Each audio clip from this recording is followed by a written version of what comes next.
안녕하십니까, 임정 권사입니다. 이제 그 신명기를 지난 시간에 다 마치고 오늘부터는 여호수아서를 들어가도록 하겠습니다. 여호수아서는 그 모세가 그 모세 오경을 통해서 이스라엘 백성들이 어떻게 그 만들어진 택함 받은 백성인지를 알려주고 그 백성이 어떻게 하나님의 율법을 따라 살아야 할지를 강조하고 반복해서 알려준 그런 내용으로 되어 있잖아요. 그런데 그 모세 오경에서 모세가 강조한 대로 이제 너희가 저 가나안 땅에 들어가면 하나님의 율법대로 순종하며 이렇게 살아라 한 그것을 그 출애굽 2, 3세대들 여호수아를 새로운 지도자로 세운 출애굽 2, 3세대들이 그대로 순종하면서 써내려간 그런 그 기록이라고 할 수 있겠습니다. 그래서 우리가 여호수아서를 읽을 때는 좀 편안한 마음으로 읽을 수 있는 것 같아요. 오늘은 그 개론의 시간으로 여호수아서에 대한 그 전반적인 것에 대해 알아보도록 하겠습니다. 우리가 지금 성경 읽기 내비게이션 그래서 이해실 사모님의 구약 읽기 내비게이션을 따라서 그 순서대로 성경을 읽어가고 있다고 했는데 제가 이제 강의할 때는요, 교회에서 성경 공부할 때는 이 창출, 민수, 사사왕, 대라느 이 10개의 그 성경 목록을 그 외우도록 이렇게 말씀을 드리고 있어요. 왜냐하면 구약의 성경 목록이 39권으로 되어 있지만 그 39권 중에서 시간의 흐름을 이루는 뼈대를 이루는 성경 목록이 이 10개이기 때문이에요. 그래서 창출, 민수, 사사왕, 대란의 흐름을 가지고 구약이 흘러가는데 거기에서 이제 끼워 읽어야 될 것을 중간중간 끼워 읽으면서 맥을 잡아서 읽는 그런 과정으로 공부를 하고 있기 때문이죠. 우리가 모세 오경을 다 읽었는데 그 창출민수 사사왕 대란우 중에서 창출민 이게 이제 모세 오경의 시간의 흐름으로 진행되는 세 편의 성경 목록이고요. 거기에서 이제 출애굽 시대 시내산에서 주신 말씀이기 때문에 그 레위기하고 그 다음에 모압 형제에서 준 그 고별 설교인 신명기 이것을 그 민수기 다음에 끼워서 읽습니다. 이게 멈춰져 있을 때 주셨던 말씀이기 때문에요. 그래서 신명기까지 다 읽고 그 다음에 이제 그 여호수아서를 이제 들어가게 되는 거죠. 그래서 창출 민수 할 때 수에 해당하는 부분 여호수아서를 지금 들어가게 됩니다. 그런데 여기서 지금 그 39권의 성경 목록을 시가서, 역사서, 예언서 그래가지고 시가서는 네모나게, 역사서는 동그라미로, 그리고 예언서는 이렇게 그 팥색의 네모로 이렇게 표현을 했는데 지금 창출민수 사사왕 대라는은 시간의 흐름을 나타내는 역사서에 들어간다는 걸 알 수 있어요.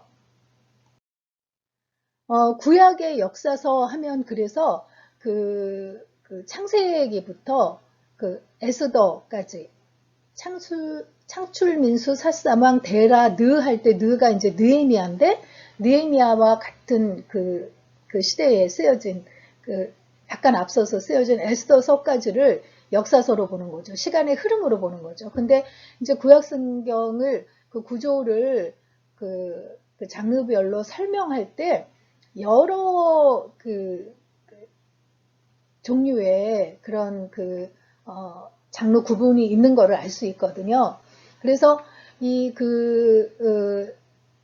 창세기부터 신명기까지의 모세 오경을 역사서라고 따로 보지 않고 그냥 율법서, 토라라고 해서 모세의 책들 이렇게 따로 구분하고 여호수아서에서부터 시작해서 12권이 그 역사서다 이렇게 보는 흐름도 있어요. 근데 전체적으로 시간의 흐름으로 과거에 있었던 일을 기억하는 것이 역사서라고 볼 때 이제 그 모세 오경도 그것에 속한다 해서 이렇게 전체적으로 역사서를 구분하는 그런 이제 흐름도 있다는 거죠. 근데 어쨌든 여호수아서는 이제 본격적으로 이스라엘의 역사가 시작되는 그런 그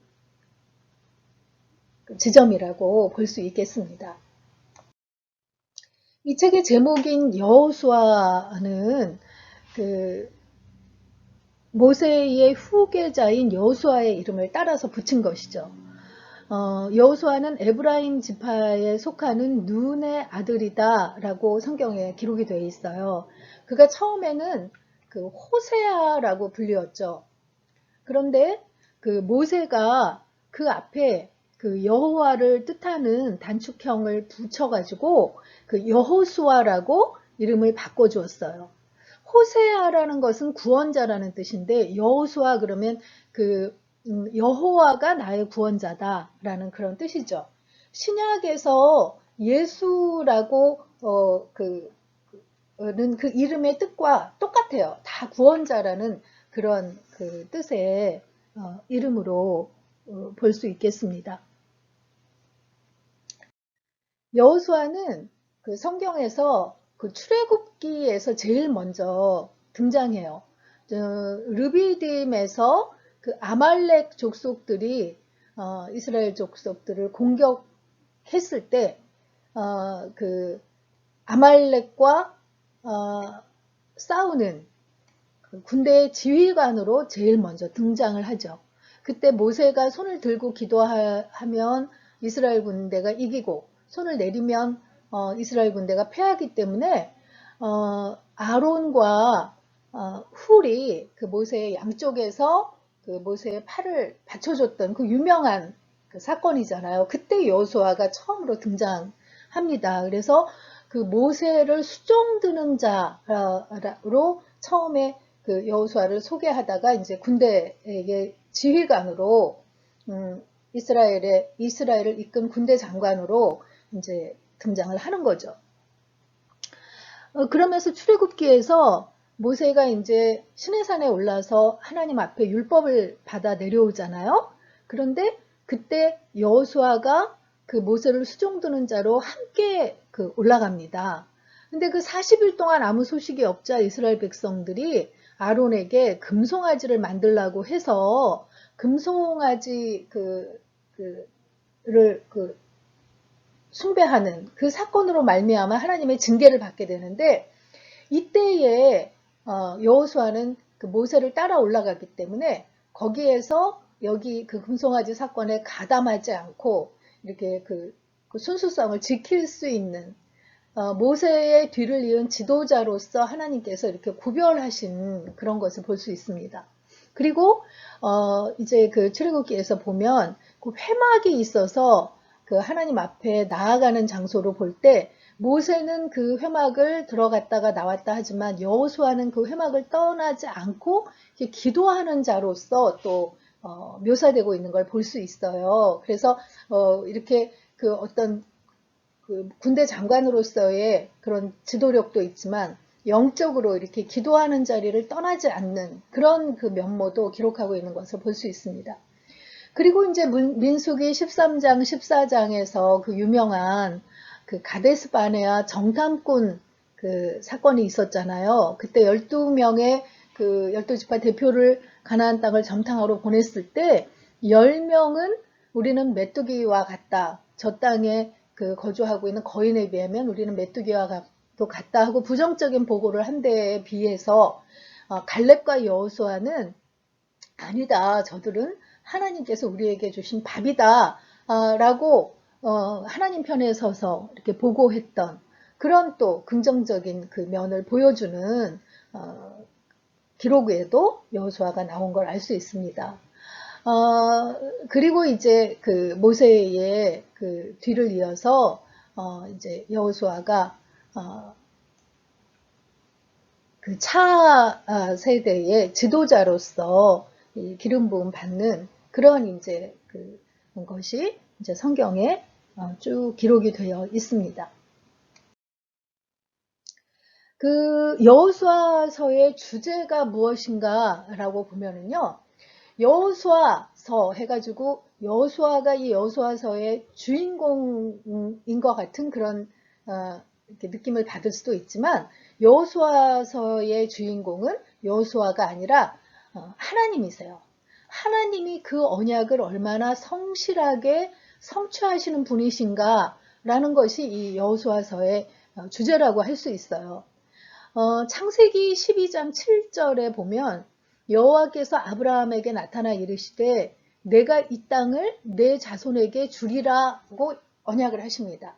바로 이 창세기 12장은 그 하란에서 아브라함이 그 아버지 데라와 함께 머물다가 데라가 죽은 다음에 갈 바를 알지 못하고 하나님께서 나타나 내가 내게 지시할 땅으로 가라 할 때 갈 바를 알지 못하고 그 떠나서 가나안 땅에 와서 세겜이라는 곳에 이르러 그 상수리 나무 아래서 제단을 쌓아 하나님 앞에 그 제사를 드린 그때에 여호와께서 나타나신 거거든요. 그래서 이 땅이라고 하면 그 가나안 땅, 지금 그 여호수아와 출애굽 2, 3세들이 요단강을 건너서 들어가려고 하는 바로 그 땅, 가나안 땅을 내 자손에게 주리라 라고 약속을 하신 것이죠.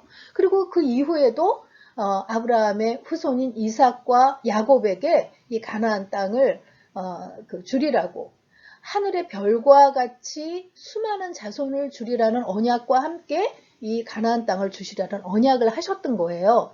그런데 이 여호수아서의 그 뒷부분 마지막 21장 43절에 보면 여호와께서 이스라엘의 조상들에게 맹세하사 주리라 하신 온 땅을 이와 같이 이스라엘에게 다 주셨으므로 라고 나와요. 그러니까 그 약속하셨던 그 약속을 지금 지키셨다는 것을 여호수아서에서 분명하게 지금 나타내 보여주고 있는 것이죠. 그래서 하나님께서 언약하신 것을 성취하여 주신다는 것이 이 여호수아서의 주제라고 할 수 있겠어요.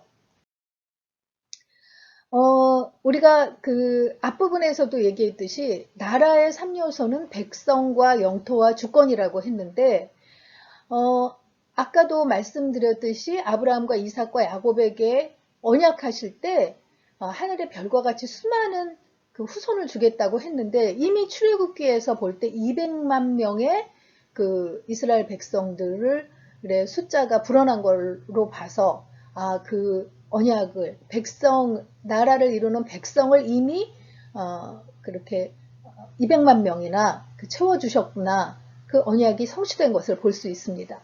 그리고 나라를 다스릴 때는 그 백성을 다스리는 주권이 있어야 돼요.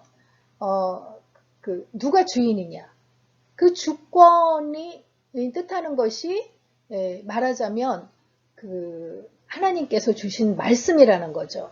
하나님이 이 이스라엘의 주인 되시기 때문에 그의 말씀대로 그 율법을 주셔서 이 나라를 다스리도록 하시는데, 그 율법은 이미 모세오경에서 레위기, 민수기, 신명기를 통해서 이렇게 잘 설명해 주고 계신 그 율법을 통해서 주권을 분명하게 나타내 보여주신 거죠.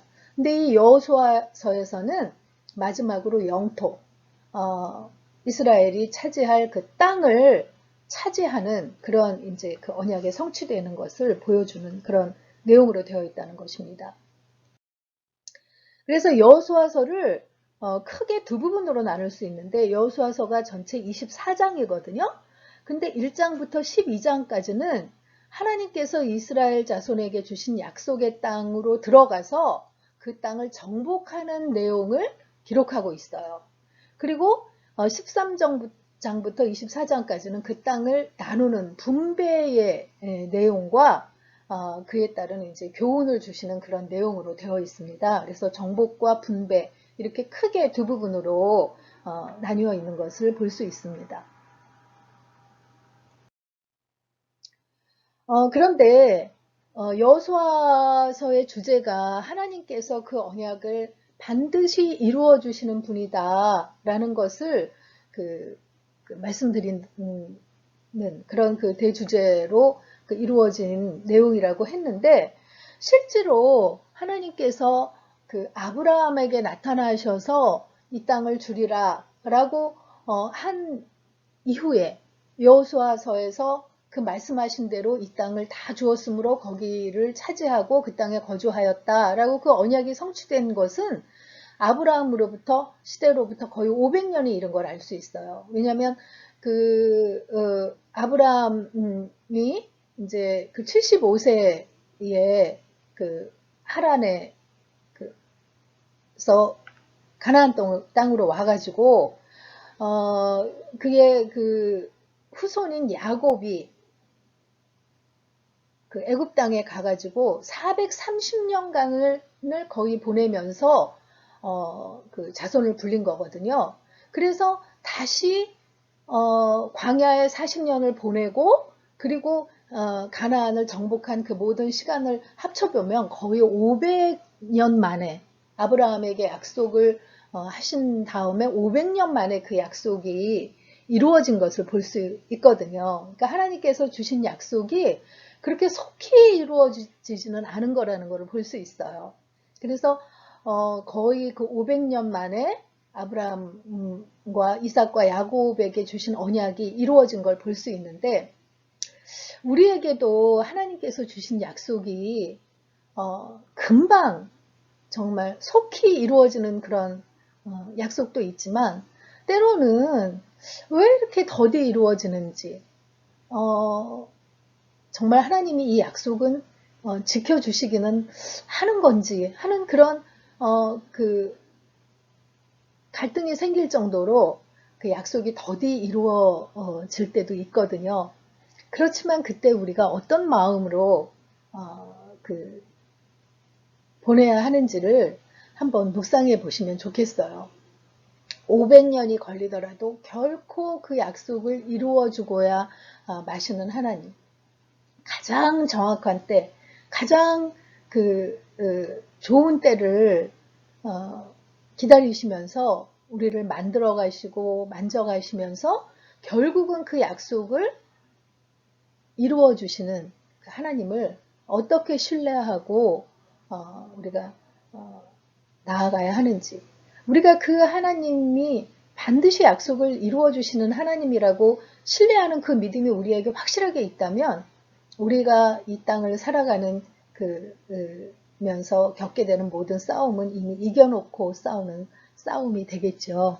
그래서 그 부분에 대해서 한번 깊이 묵상하는 시간을 가져보셨으면 좋겠습니다.